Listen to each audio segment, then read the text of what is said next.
This channel is for educational purposes only. Make sure you do your own due diligence before making any investments. And there is inherent risk in trading, so it's speculative.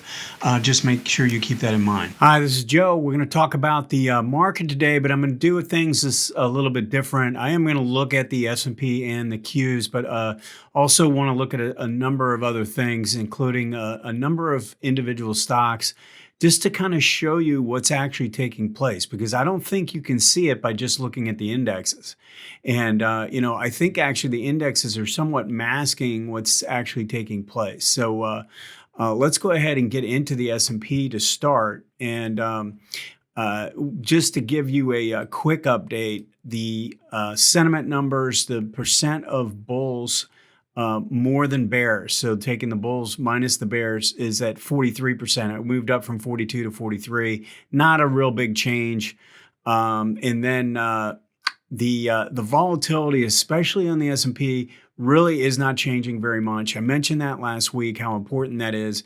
I think we're going to need to see, probably an increase in a significant increase in volatility over, say, a 2 to 3 week period, I think, prior to the risk really going up. But it's something we've got to watch for, and I'm going to explain why in a minute. So just looking at the S&P here. So I've actually got the monthly, weekly, daily up on the right, top right. And then I've actually got another weekly here with a monthly and the weekly 18.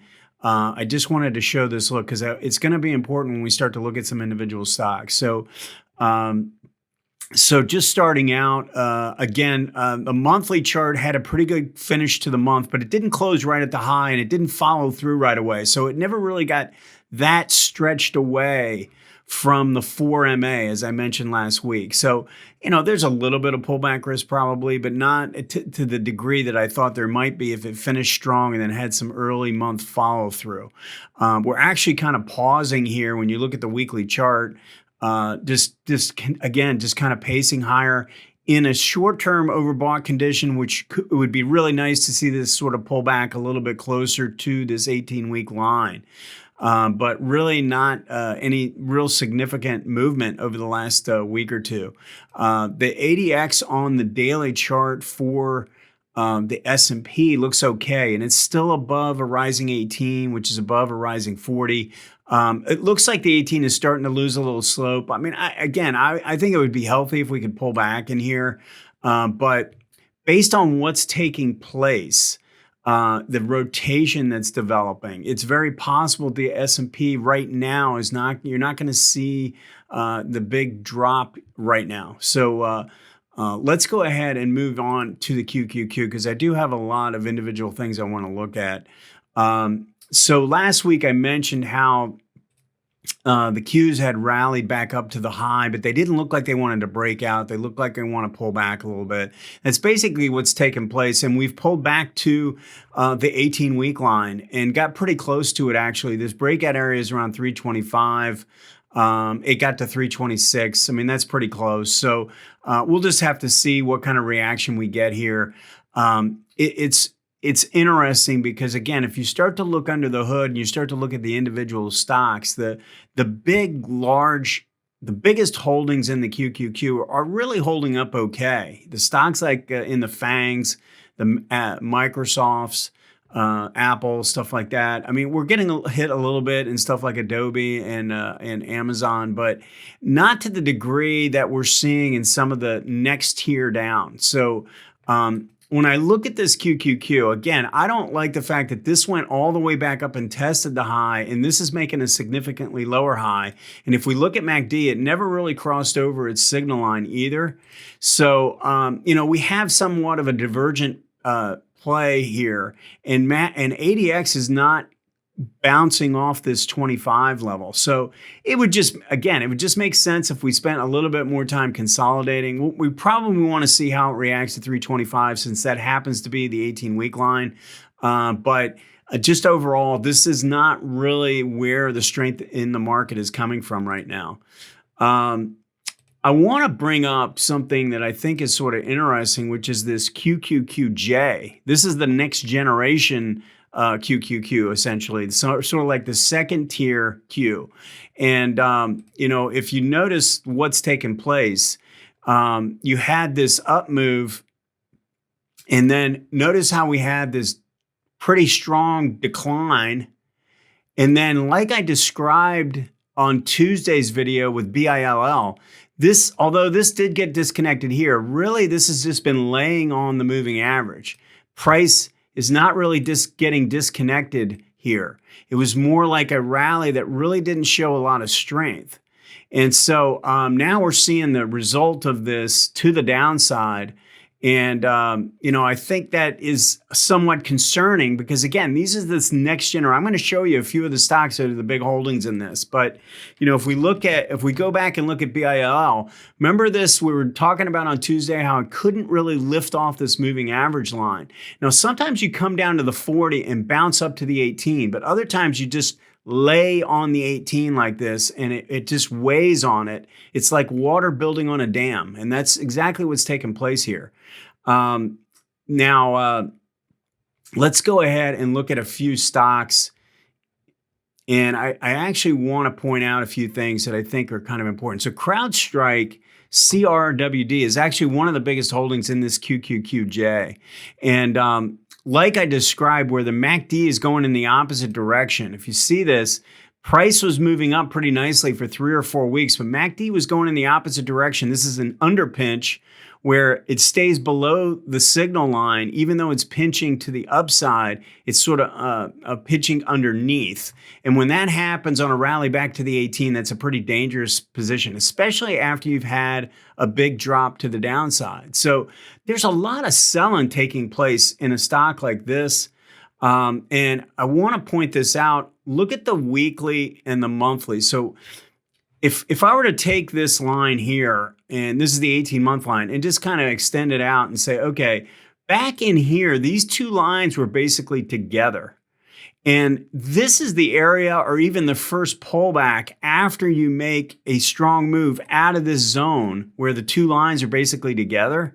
That's really where you want to be a buyer. So, I would argue, anywhere in here is where I'd be looking. Now, I probably wouldn't want to do it on the way up like that, but, look for some kind of a pullback. But early on, I'd be really interested knowing that this is really kind of the start of a move. Now, if we look at what took place, then you had a couple pullbacks. So I like to buy the first two pullbacks, but then look at what happens.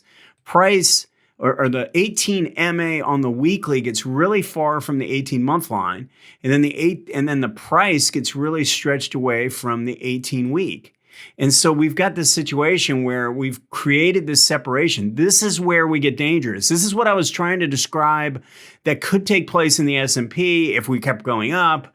And I think it's just something you want to be on the lookout for in your holdings. You want to be buying when they're closer together.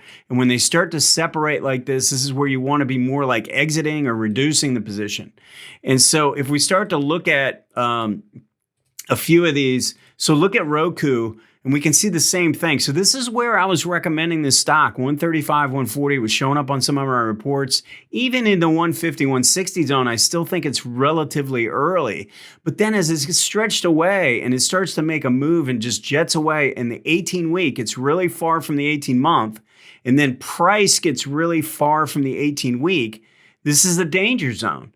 And you want to be on the lookout for this. This is a good way to look at your portfolio. Pull up a stock with and look at it on a weekly chart with an 18 and a 72. The 72 does a really good job of representing the 18-month line.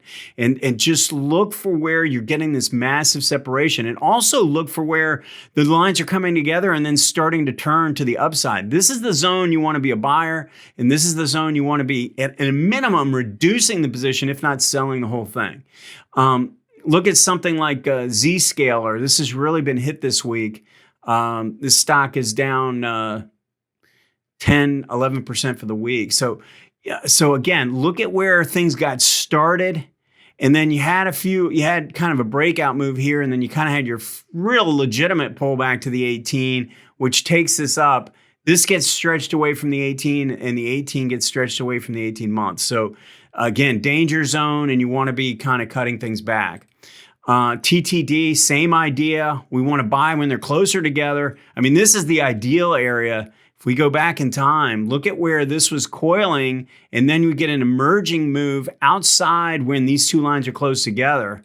And now, again, we get really far apart and price gets far from the 18. That's the danger. Now, we're probably going to, a lot of these, I think, want to work back to their 18-month line.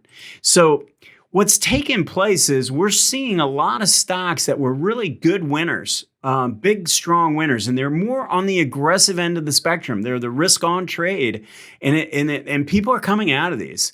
And so I wouldn't, you look at the Qs today, and they ended up being up 0.75%, but there was a lot of damage being done underneath. Look at Uber, was down almost 9% today.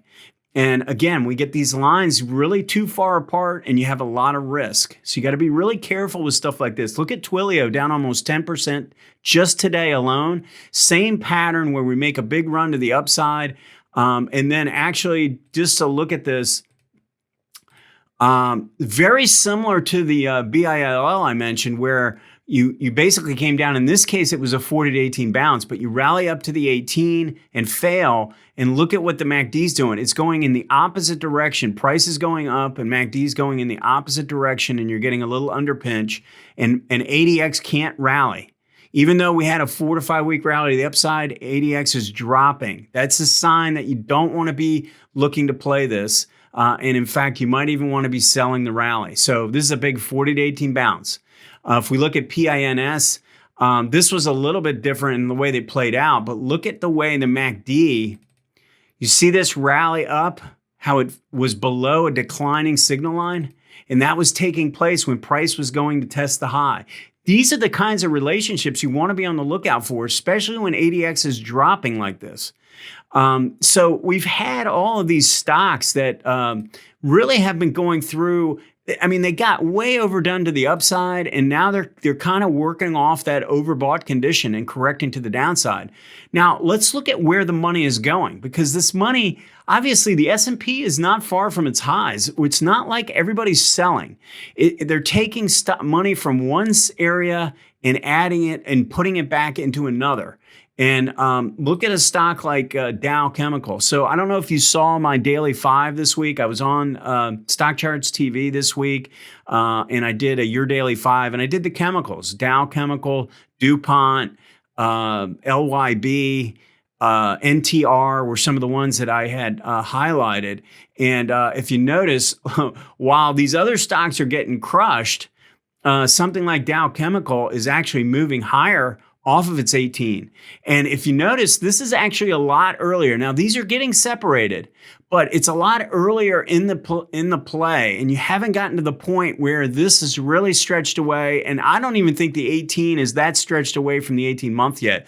If you go back and look at some of these other patterns that I was talking about earlier with the Zscaler and Roku, they had a lot more room to the upside before they got into a dangerous position. The momentum conditions on something like Dow are in pretty good shape. And then look at something like a Marathon Petroleum. This is relatively early. The 18 hasn't actually turned up yet on the monthly chart, but we're getting this sort of crisscross and some improvement in momentum. Definitely seeing some buying coming in. And then if we look at, just another example would be PNC. So a lot of the regional banks, as I've been mentioning, are showing a lot of strength and had a really good couple weeks. So we're talking about some of these stocks getting crushed on the tech side over the last couple weeks, while PNC has actually been going up for the last 2 weeks. Same with Dow, same with MPC. So it is more of a market rotation. So I know I like to talk about the S&P, and I like to look at the Qs once a week. I think it's a good discipline to look at the market and look at the indexes that way. But you're going to learn a lot more by going through the individual stocks. Even if you look at the 5 most important stocks in each sector and just look at those. You're going to see really, I think you have a much better idea of what's going on. So it's not as representative if you're looking at the biggest tech stocks, because some of the biggest tech stocks really, I mean, they've gone down, but not to the degree that some of the ones we want to discuss here. So it's definitely a sign of selling away from some of these more aggressive names. And I just thought it was important to show, especially show the relationship between the 18-week and the 18-month and what to look for. And, you know, if you look at the S&P in this position like this,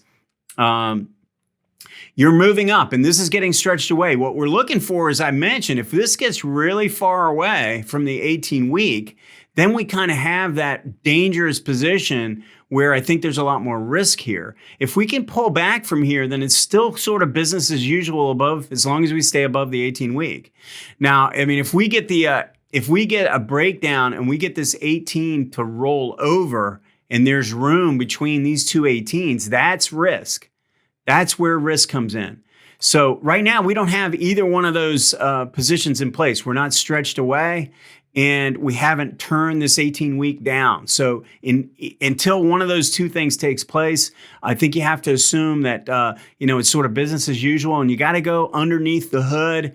I would suggest being a little bit more selective right now, playing a little lighter, based on the fact that if we start to see some of the bigger tech stocks start to get hit, it's going to have an impact on the general market, and it's going to be hard to make money. Now, you might not go down, you might not lose as much money owning a Dow Chemical, but it's going to be hard for Dow Chemical to go up if a lot of the biggest stocks in the market are going straight down. So anyway, that's the update for the week. Please post any comments or questions, and we'll see you next time.